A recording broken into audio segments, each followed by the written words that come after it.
स्वामी जी, आज का विषय चुनने के पीछे की एक वजह ये भी रही कि अभी एक खबर आई शेफाली जरीवाला की मौत की। सिर्फ 42 साल उनकी उम्र थी। बताया यह जा रहा है कि एंटी एजिंग दवाओं का वो इस्तेमाल कर रही थी और उनकी इसके साइड इफ़ेक्ट्स की वजह से उनको दिल का दौरा पड़ा। उम्र बढ़ने के साथ भी जवान दिखने की जो चाहत है, ये कैसे जान जोखिम में डाल रही है, ये ज़रा लोगों को समझाइए कि ये जो दवाएं हैं जिसको ले करके लोग जवान दिखने की कोशिश कर रहे हैं, तो जवान दिखने से बेहतर है कि जवान रहिए ना, उसके लिए थोड़ी सी मेहनत। ब्रायन जॉनसन का आपने उदाहरण दिया, वो हमारे ऊपर टीका टिप्पणी कर रहा था जब हम घोड़े के साथ दौड़ रहे थे कि AQI खराब है। फिर उसने अपना पूरा शेड्यूल भेजा, देखो मैं ये कर रहा हूँ और मैं जवान हूँ। मैंने कहा भैया आजा दौड़ लगा ले मेरे साथ में। तुम वो सब चीज़ों को, इतने टेम्परेचर पर रहना, इतने टेम्परेचर पर सोना, इतने टेम्परेचर पर एक्सरसाइज करना, सब चीज़ें कंट्रोल एनवायरनमेंट में रहना, कंट्रोल सब कुछ, नपातोला खाना। नपातोला हम भी खाते, लेकिन दवाइयाँ 50 दवाई रोज़ खाता था मेरा भाई ब्रायन जॉनसन। अब ये हमारी शेफाली बेटी, ये भी पता नहीं किस चक्कर में पड़ गई। देखो भाई, स्वामी रामदेव तुम्हारे सामने बैठा भाई, BMI देख लो, BRI देख लो, BP शुगर देख लो, लीवर किडनी देख लो, कोलेस्ट्रॉल देख लो, हीमोग्लोबिन देख लो, एनर्जी लेवल देख लो। 4, 5, 6 घंटे की नींद, किसी दिन समय कम मिलता है, ऐसे 6 घंटा सोना चाहिए सबको। अब हमको लोग सोने ही नहीं देते, जमाना क्या करे, तो भी 6 घंटे की नींद। वैसे स्वामी जी, मैं ये सोच रहा था, भूख पूरी लगनी चाहिए कि ये ब्रायन जॉनसन जो है, जो आपको चुनौती दे रहे थे, ये क्या आपको चुनौती देंगे? चाहिए। आप अनुशासित जिंदगी भी जीते हैं, आप हरिद्वार की ताज़ी और बहुत शुद्ध हवा में भी सांस लेते हैं और आप दिल्ली में भी सांस ले लेते हैं।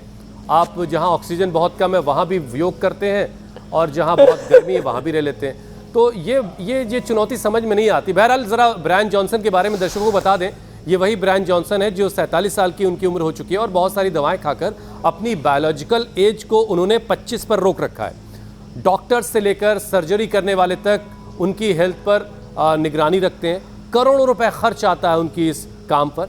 और ख़बर अब ये आ रही कि उन्होंने एंटी एजिंग दवाएं लेना बंद कर दिया है। चलिए स्वामी जी, एक अच्छी खबर आ रही है कि एंटी एजिंग दवाएं लेना उन्होंने बंद कर दिया है, क्योंकि उम्र रोकने वाली इन मेडिसिन की वजह से उल्टा बुढ़ापा उन पर जल्दी हावी हो रहा था।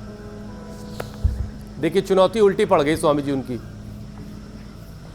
ये हाँ, तो देखो, ये जो सिंथेटिक दवाइयाँ है ना, इतना विटामिन डी, इतना विटामिन B12, इतना कैल्शियम, इतना आयरन, ये मुट्ठी भर भर के ब्रायन जॉनसन तो उसमें पराकाष्ठा पर चले गए। ये विटामिन्स की दुकानें ऐसी खुली हुई हैं जैसे हमारे यहाँ राशन की दुकानें हर गली मोहल्ला में, शाक सब्जियों की, फलों की दुकानें।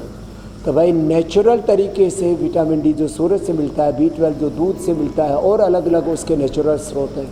हमने vitamin D, B12, calcium, iron, omega, protein सब न्यूट्रिला में हमें नेचुरल दे रखे हैं।